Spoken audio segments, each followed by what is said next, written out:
All right, welcome back, everybody. So in the first half of this class, we spent a lot of time talking about the topic of social perception, how we make sense of others. Well, what we're going to be doing in the second half of class is looking at a very specific type of social perception, and that's this notion of what we call attraction, how we're drawn to others. And yes, as we get through this particular class, you're going to see a lot of the research we're going to discuss revolve around the topic of physical attraction, who you're drawn to in a relationship. But I do want to note as we start this class that attraction can mean many things. We can also be talking about attraction to your friends, an attraction to people that maybe you just want to be around on a regular basis, even if it's not about a physical or romantic relationship. We will, as I mentioned before, spend a lot of time talking about those romantic relationships, and in particular gender differences and things that we found interesting over the years in numerous studies, but it's probably important to note that variety of attraction topics that we'll be exploring in addition to that physical attraction. When we talk about attraction in the field of social psychology, there are actually a lot of avenues that we can pursue. There are a number of different studies that have been done over the years to explore a number of different social facets as to how we're drawn to other individuals. Most of us, when we talk about attraction, usually assume that it's about physical characteristics. And we will indeed look at the importance of those physical characteristics as we progress. But what I'd like to do first is start off by talking about some kind of unexpected caveats, unexpected effects that social psychologists have discovered are not necessarily equally as important as physical attraction, but they do play a role nonetheless in who we're potentially drawn to. And one of the first ones we're going to start off with was I guess something that we discovered by surprise, something that we didn't really expect to see, but something that was very telling in a study done by a pair of researchers named Dutton and Aaron in 1974. What they touted their experiment to be was what they called a creativity in nature study. And in this study, to control for things, they said that they were going to only recruit heterosexual males who were going to have to kind of take a creativity survey in different settings. So half of the males in the study were told that they were going to have to take this creativity survey in a classroom that was fairly controlled. It didn't require a lot of walking.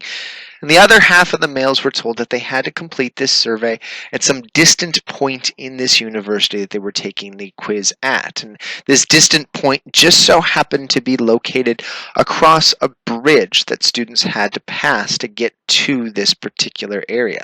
Now, the bridge was not the one that you see in the picture, but you can get a sense of the type of thing that these students had to get to by looking at the image on the right.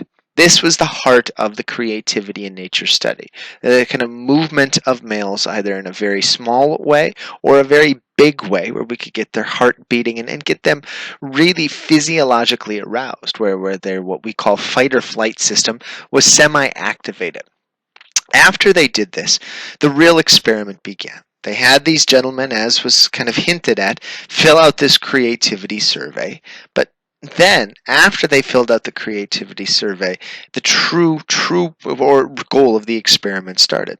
Because after they filled out the survey, they handed it in to a research assistant who just so happened to be fairly attractive. It was always a female that was a little flirtatious with the males. She collected their information, and after collecting their information, she did something kind of unique. She gave all the gentlemen in the experiment her phone number and told them that if they had any questions about the study and ever wanted to follow up on anything, they should just call her at her home phone number. Many of you, I'm guessing, sitting in this class right now, listening to what I've been lecturing about, have probably participated in a few studies over the years. We as psychologists run a whole litany of different tests, and in all of those tests, we usually do provide some type of contact information for the participants. But I can promise you, in the many years that I've run studies, I have yet to ever have a student contact me with questions about the study. And this was what Dutton and Aaron were assuming. The gentleman in this study would have no reason to call this woman except for one, and that was the fact that many would potentially call her for a date, call to ask her out. And if they called to ask her out, that obviously indicated they were attracted to her.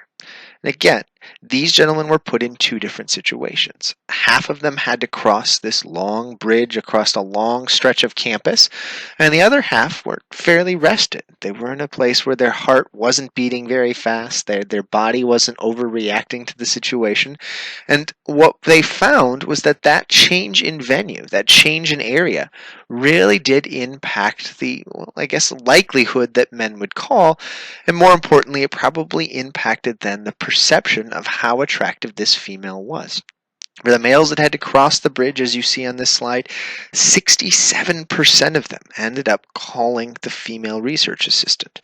For the men that didn't have their heart beating really fast, didn't have to move all over the place, only 30% of them called the female research assistant. It's probably important to note that this research assistant was, as you might guess, since 30% of the males called even in the non-active situation, that this woman was fairly attractive.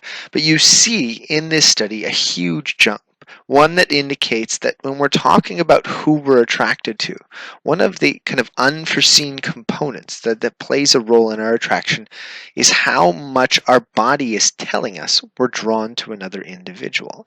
If our heart's aflutter, our mind's racing, even if we maybe don't recognize other characteristics about that person that we might be drawn to, we'll have this intuitive sense that this person has something special to them, something that makes them all the more attractive. And this is actually something you guys can use to your advantage the next time you go out on a date.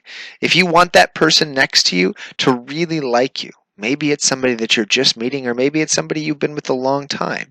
One of the best ways to make them more, desirous or more attracted to you is to get them to just get their heart racing, get their heart moving, get their sweat glands pumping, get their body really in motion. And by doing that, they're going to attribute some of that physiological response to your attractiveness. It's a very interesting finding that's been replicated since this original study was done back in 1974. Another major effect that social psychologists have studied when trying to understand who we're drawn to in both romantic relationships and also, in this particular case, friendships, is this idea of proximity. How close somebody is, we think, can be a very big determinant of whether or not we're going to be drawn to somebody.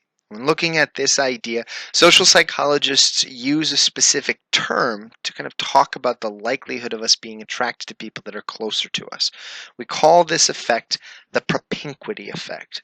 And this particular idea was explored a number of decades ago, in fact over 60 years ago, by two very big researchers in the field, Festinger and Schachter. Schachter used to study the topic of emotions. Festinger did a lot of research on conformity and other ideas over the years, but in this particular study, their main interest was in who we're drawn to. In particular, who we're drawn to in terms of friends and the people that we hang out with. And this study was run in MIT, where they had a series of different dorm rooms that freshmen usually were kind of put into at random. And what they wanted to do in this study is see if they could predict who was going to be friends with whom based entirely off of where they lived in the dorms. So what they had individuals do in this study was list all of their friends on a sheet of paper. Everybody that would be considered a close friend and everybody that would be considered an acquaintance. And what they found was really interesting with this information. After having them list their close friends, their acquaintances, they then asked to have these individuals locate exactly where they were in the dorms, assuming that all of these friends were somewhere in the campus. And I guess that was a requirement for the study, actually, so that they had to be going to MIT. And what they found is that not all locations were equal. In fact, 65% of the friends that people listed happened to be in the exact same dorm room, dorm building, not dorm room, dorm building as they were in. In essence, even though there were multiple buildings, multiple friends from all over campus to choose from, most people tended to stick with the people that just so happened to randomly be placed in their building. And more importantly, not only did they pick people that were in their same building, but they were very picky about where their friends came from in that building. Most people, when they were looking for friends, usually chose their neighbors. In fact, 41% of the time, people listed their direct neighbors, that was the person either in front of their room, to the left or right of their room, as a very close friend. And this particular statistic dropped, but not completely removed itself, when we went 2 doors down. 22% of the time, these participants listed people that were 2 doors from theirs as being very close friends. And this number continued to drop as people got further and further from themselves. And in fact, it was only a 1 in 10 chance that somebody listed on the opposite end of somebody's floor would be listed as a close friend. And this really spoke to something that just seems counterintuitive. Most of us don't think in our freshman year that we're going to try to make friends with people that only live 5 steps from us. But what the MIT dorm study showed, and there have been other replications of this to prove that it's still going on, is that something as simple as having to go an extra door down can be a determinant of whether or not you decide to form a friendship with another individual. Of course, in the real world, there's other things that play a role. We're not always just 5 feet from our neighbors, but these things do play a role. And what also plays a role, we think, with this propinquity effect is how often we see people, how accessible they are. And this was also found in this original MIT dorm study. One of the other caveats they found to this was not only were people that were close to us fairly popular, but also there were certain individuals in each dorm that were the most popular every single time. And these were always the people that lived right next to the exits. Now, when you look at how people get placed into dorms, you'll find very quickly that almost all schools are just randomly placing people in random rooms. There's no real plan with who gets to be placed next to an exit. But because those people at the exit are seen day after day after day by almost everybody in that dorm, they, for some inexplicable reason, start to be seen as a friend by almost everybody in that building. So if you want to be real popular, just move into that door right next to the entrance or exit of a dorm, and you're almost guaranteed to get to know a lot of individuals. And this also works for apartment complexes as well. You're close to the entrance, you're going to be popular. When we look at that idea, we not only see the propinquity effect really playing a role, but we also see a big component to this propinquity effect, and it's a term listed on the bottom of this slide, something called functional distance. The notion that not only does somebody have to be close to us or be perceived as close to us for us to be drawn to them, but we also have to see them as accessible, people that we can actually be able to talk to, see whenever needed. Now, this idea of functional existence has started to change, started to morph in recent decades as we've started to become more and more advanced with our technology. People have started to explore how things like Facebook and Twitter and all the other more kind of immediate resources that we have that allow us to access people all over the world, it can really impact our perception of attraction and who we feel is a close friend. There's thoughts that maybe one day we won't pick our friends based on who's closest, but instead who's online the most or who has their cell phone with them and answers it almost immediately. We're not sure as to how we're going to evolve, but these are ideas that all surround the notion that the propinquity effect is very important in who we're drawn to as friends, and it's also, we believe, very important in who we're drawn to in romantic relationships.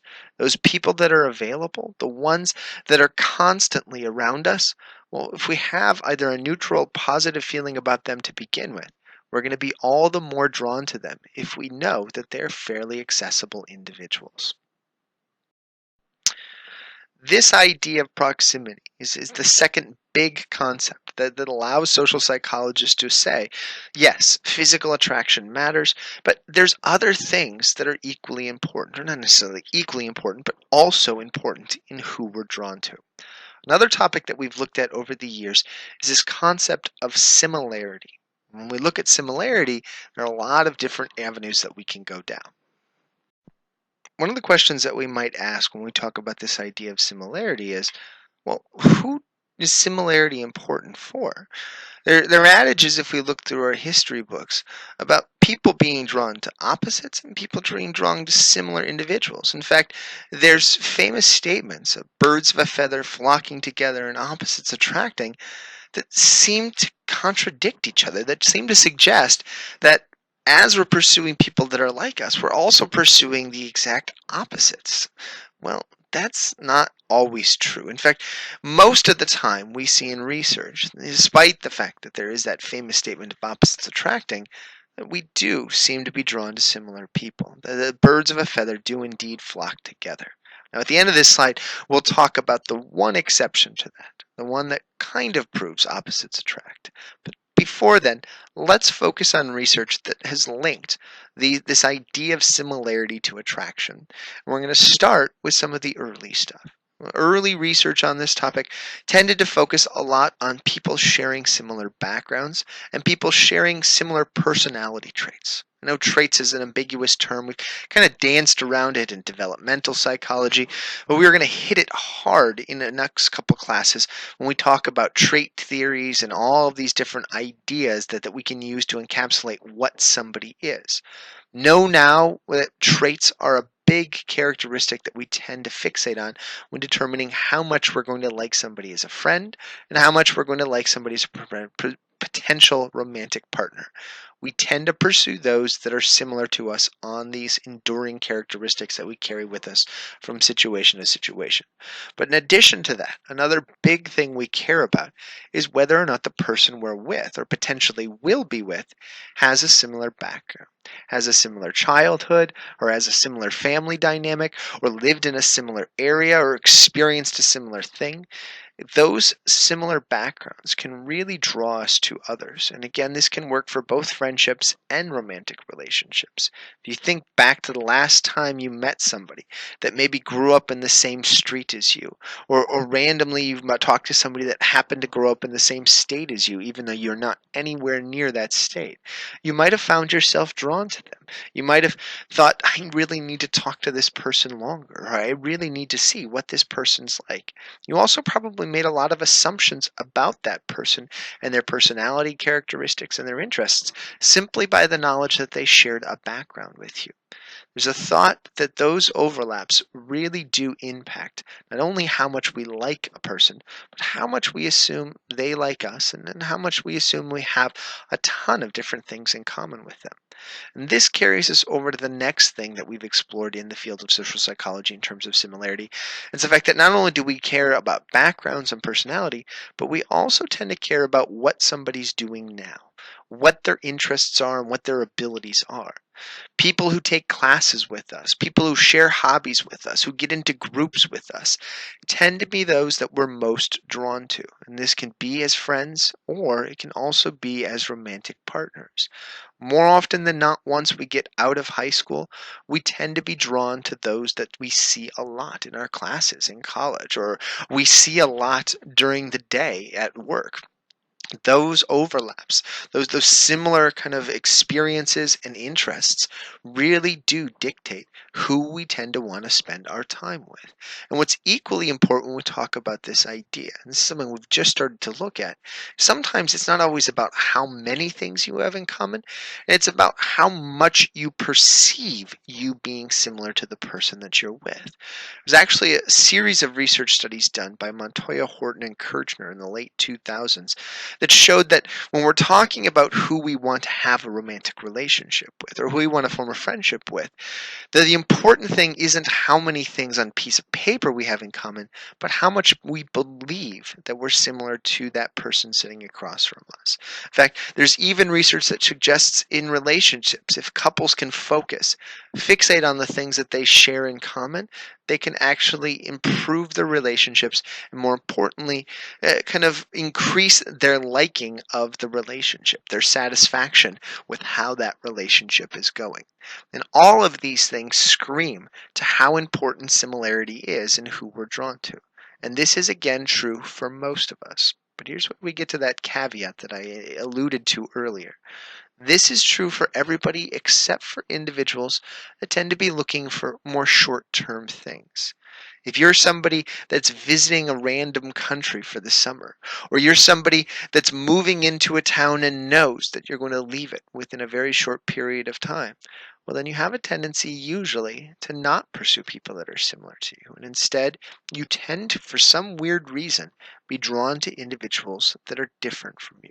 Of course, these ideas are individualized. There are people out there who are drawn to people that are different from them, that are looking for long-term relationships. And there are some people that are just passing by and still drawn to those people that are similar to them. But as an aggregate, more often than not, similarity wins out when we're looking for long-term relationships, and opposites tend to win out when people aren't necessarily looking for anything over the long run. This idea of similarity is one of the last big areas that social psychologists have studied outside of physical attraction. We are going to get into some really interesting research that details exactly why physical attraction is so important and how we actually determine what's physically attractive.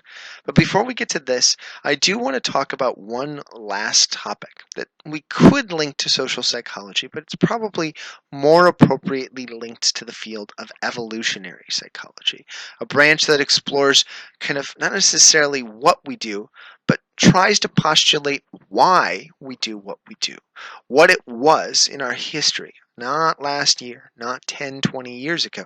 We're talking about centuries ago, many centuries ago, when human beings were just starting to become a prominent species, why some of our social characteristics emerged.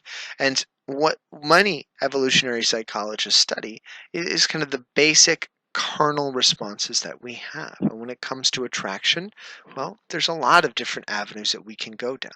One of the leading researchers in this area was a man named David Buss, who did lots of work on jealousy and who we're drawn to simply based on our gender. One of the more famous studies that Buss ran was one that asked men to choose between two potential mates. And in this study that Buss originally ran, there were no homosexual males involved. But what's interesting is that when this study's been replicated with homosexual males, there hasn't been any real differences in the response patterns given by males.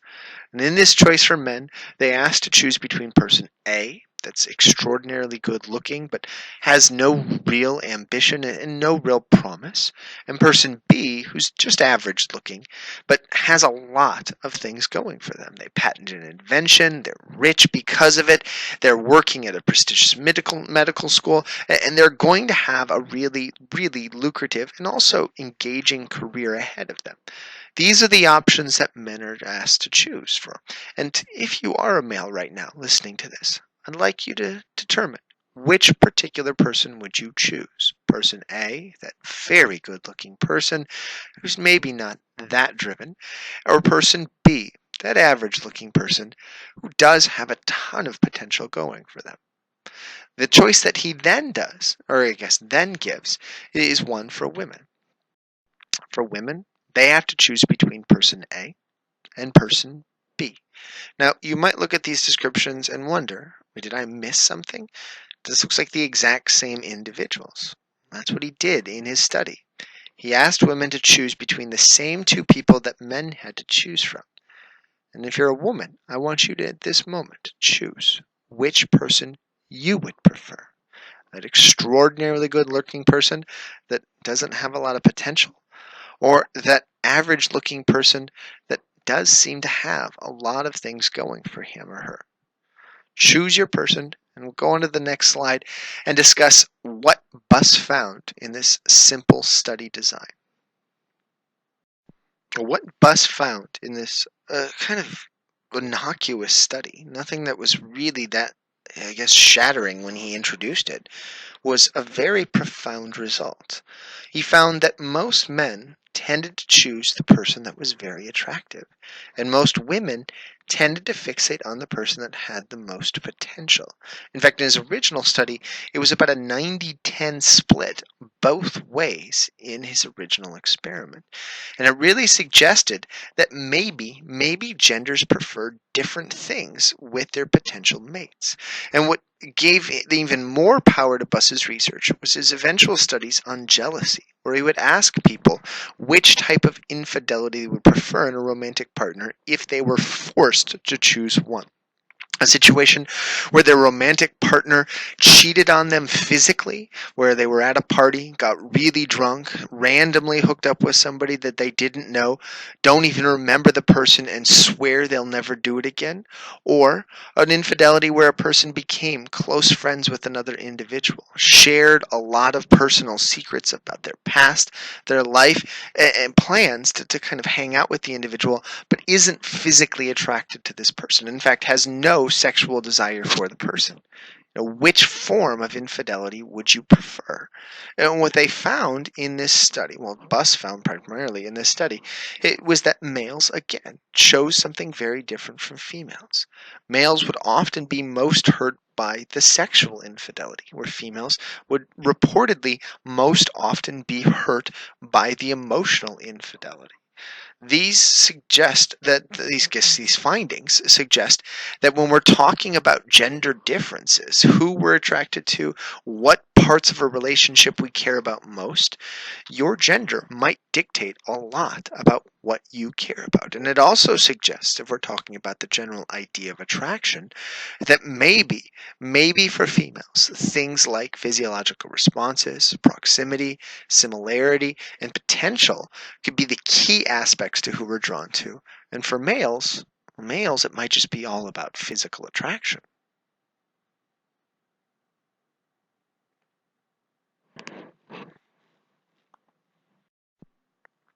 And this question of how important physical attraction is led researchers at the University of Minnesota to run what was called the Blind Date Study. And what they did in this study was recruit heterosexual males and females to come in, fill out a survey about their personality characteristics and their interests and their backgrounds. And they told these individuals, after having done that they would match them up for a coffee date. They would have to go out on a date with a random stranger that the statistics, they argued, kind of put them with this other person. So they suggested that there were all these different overlaps and that they would have to go on this date, and then after the date determine if they wanted to see this person again. As you probably have expected now through some of the social psychology experiments that we've described so far, there were extra manipulations involved in this study. So as these people were coming in and filling out these surveys, in addition to filling out information about their personality and their backgrounds, researchers were taking images of these individuals. They were taking pictures that they could use to determine how physically attractive these people were. They used multiple people's ratings to kind of get an estimate of their overall level of attractiveness, and they included that information of physical attractiveness in the kind of, folder that contained all of the information about these individuals. And then in this study, instead of pairing up people based on overlaps, they simply randomly paired up heterosexual males and females with each other and sent them out on a date. And after these dates ended and people gave their feedback on whether or not they would want to see somebody again, they asked them, most importantly, why they would want to see that person again or why they wouldn't want to see that person again. And what they found was really neat. Both males and females gave really long-winded responses as to why they would potentially want to date somebody again and why they wouldn't. And sometimes things like personality characteristics and similarities in interests really did play a slight role in whether or not somebody would want to see the other person that they were randomly paired up with again. But if we were looking for one factor, one component that really trumped all of the other ones, the one that was almost the 100% determinant of whether or not somebody would want to go out on a future date with an individual, the only thing we had to look at was the rating of attractiveness of both the females and the males in these situations. So if males were paired up with an attractive female, it didn't matter how many similarities they had. It didn't matter whether or not their heart was aflutter. There was a really good chance that these males were going to say that they wanted to go out on a subsequent date with the female they were paired with. And if the males were paired up with an unattractive female, it didn't matter what their reasoning was or how perfectly they seemed to be matched with each other on paper. They didn't want to go out with this particular person again. And for the females out there thinking how shallow these males must be, know that women did the exact same thing. Women tended to rely, or I guess choose to go on dates, a second date that is, with the males that were physically attractive. And the ones that weren't, females came up with very good reasons why they wouldn't necessarily want to see this gentleman again. In the end, statistically, we knew a lot of it was simply about the thing that they almost never mentioned, physical attractiveness. And this led a lot of researchers to say, if this is so important, we should probably know what is attractive. What is it that we use to determine whether or not a male face or a female face is actually attractive? And this led to research that's been done over the years that looked at multiple components to attractiveness. One of the first studies that was done by a pair of researchers named Langlois, Rogman, and Musselman, and it involves something that was kind of interesting. This idea of what we call composite faces. What Langlois and others did in this study was really ingenious. They used this, again, idea of what was called a composite face, which is an average of multiple faces to kind of see if average is actually more attractive. So they would have participants come into the study and look at, say, a series of 4 faces, like the ones you see pictured above. 3 of those faces are of actual females. The 4th face, the one on the far right, is actually an aggregate, an average of all the features of the 3 women on the left. So they took the average eyebrow height of all 3 women and placed it on that face. They took the average lip length of all 3 women and put it on the average face on the right. And what they found in this study was really neat. When people were asked to pick from the 4 faces or 3 faces if it was just an average of 2 faces, they found every single time, or at least almost every single time, that people tended to prefer the composite face, the non-real face, yet the average of all the faces that they were presented. And this happened time and time again when they created not only composites, but composites of composites. An average of 3 faces is great, but an average of 6 faces is usually rated as more attractive than an average of 3 faces. And in fact, if you look below, you see the 2 faces from the original study that were rated as most attractive out of all the faces that were seen in the experiment. Now, obviously, they had to control for hair because it gets a little excessive as things progress. But all the other features were really kind of mathematical averages of faces that didn't really exist. And what this screams to these researchers that average was indeed what was the most attractive to people in this study. Average not in terms of, that's okay, but average in terms of eye height, eye width, nose length, nose width, the amount of dimple that we had. The more average you were, and more importantly, the more balanced you were, symmetrical you were, the more attractive you became.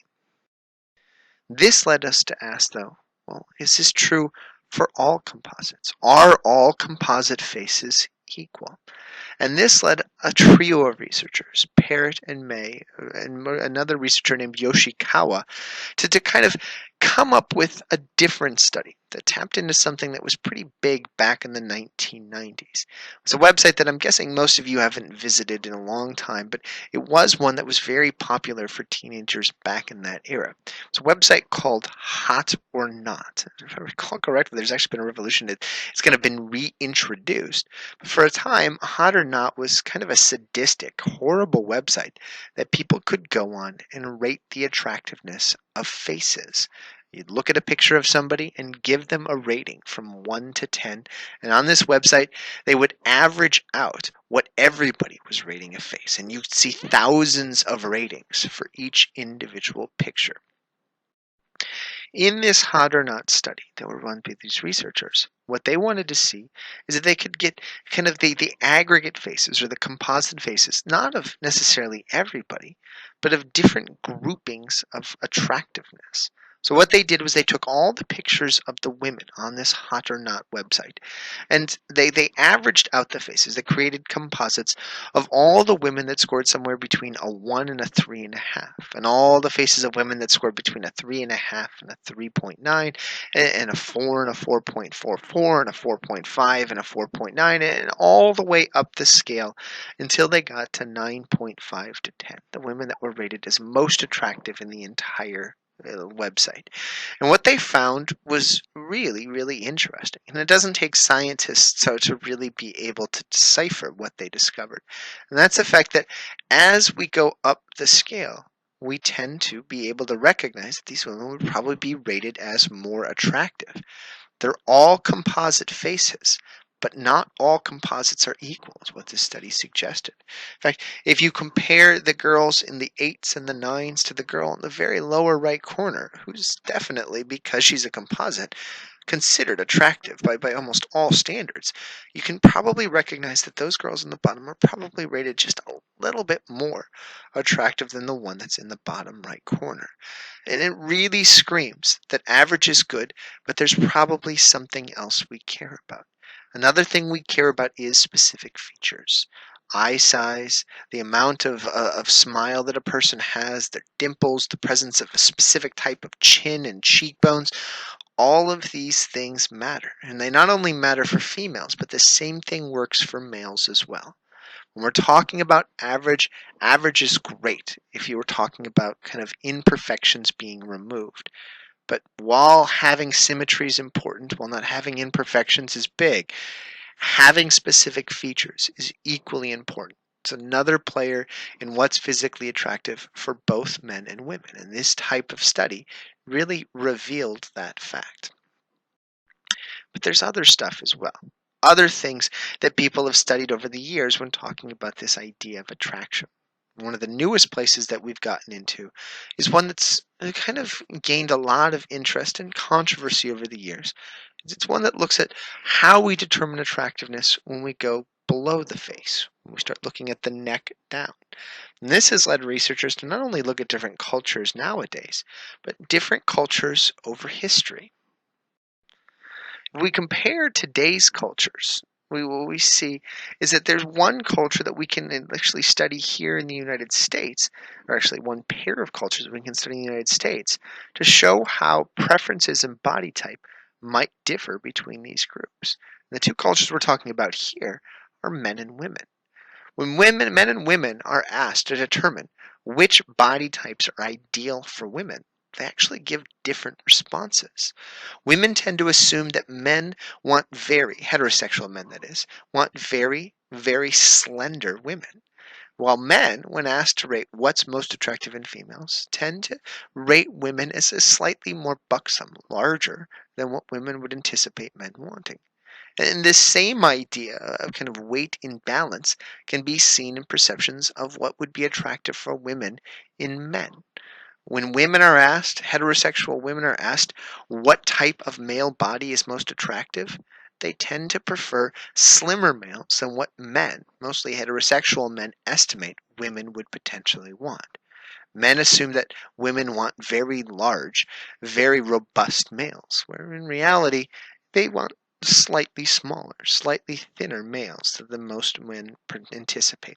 Of course, these differences right here, these small, subtle differences between what men and women want, are minimal when we compare it to other studies that have been done over the years to look at different cultural things, different characteristics that shift our perception of what type of body type is attractive.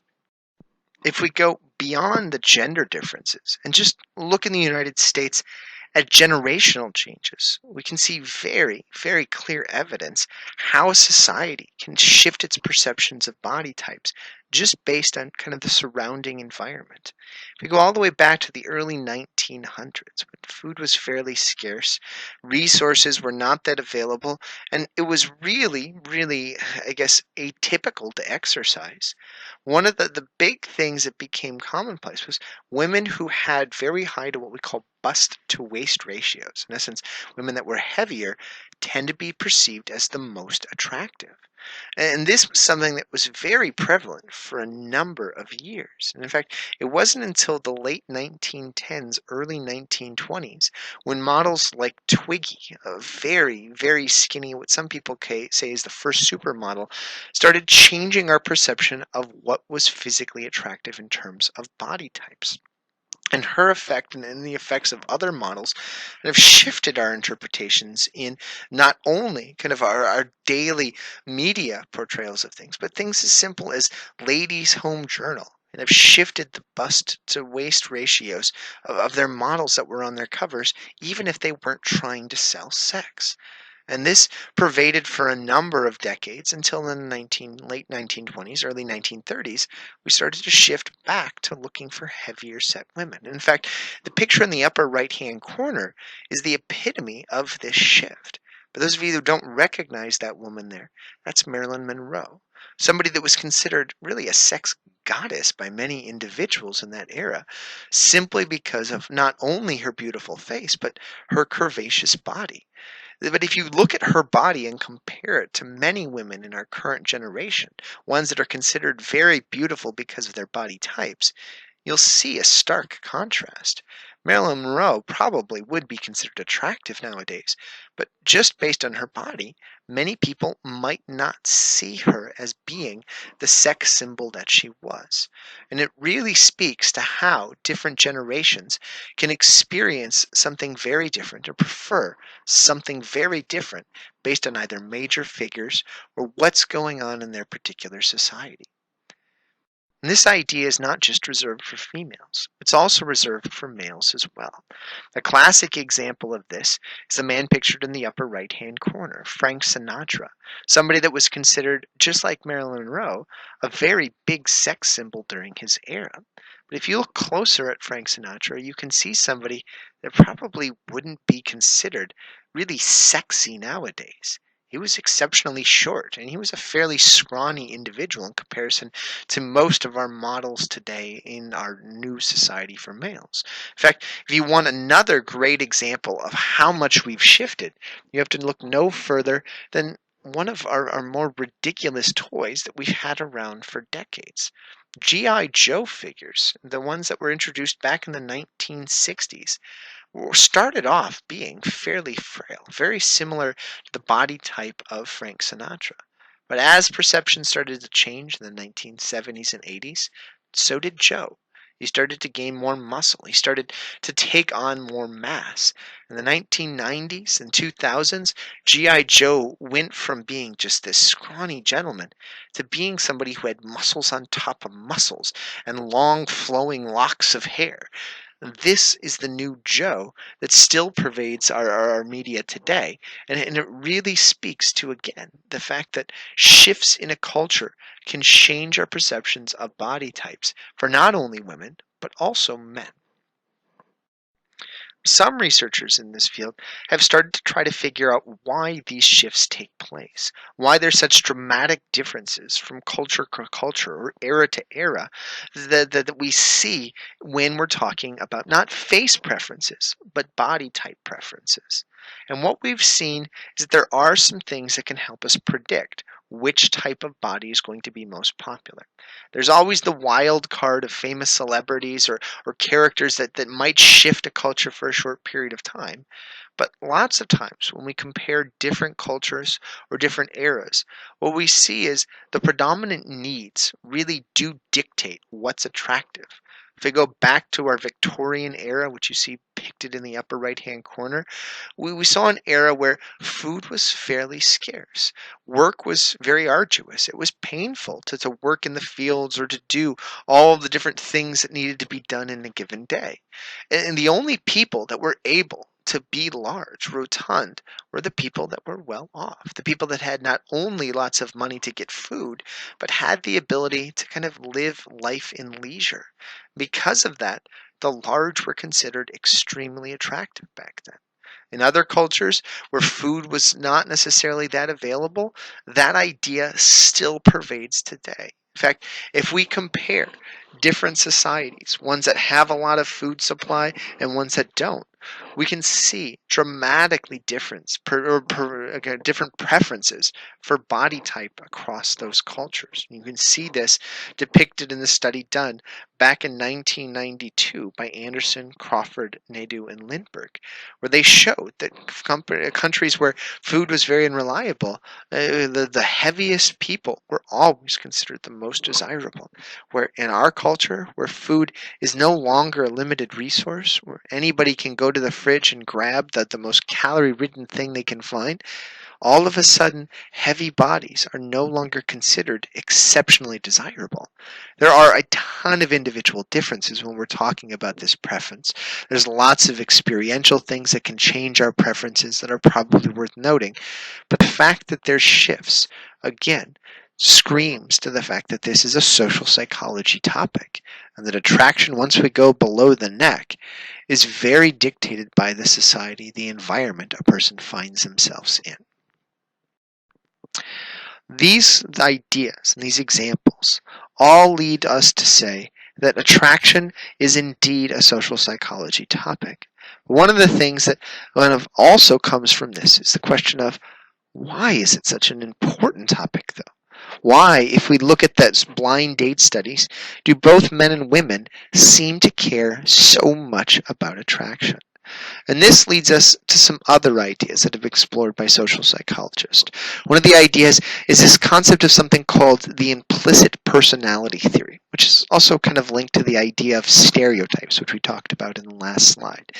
The implicit personality theory argues that if we learn something about somebody, we not only assume that that thing that we learn about them is really indicative of who they are, but we also assume that there's all these extra things that go with it.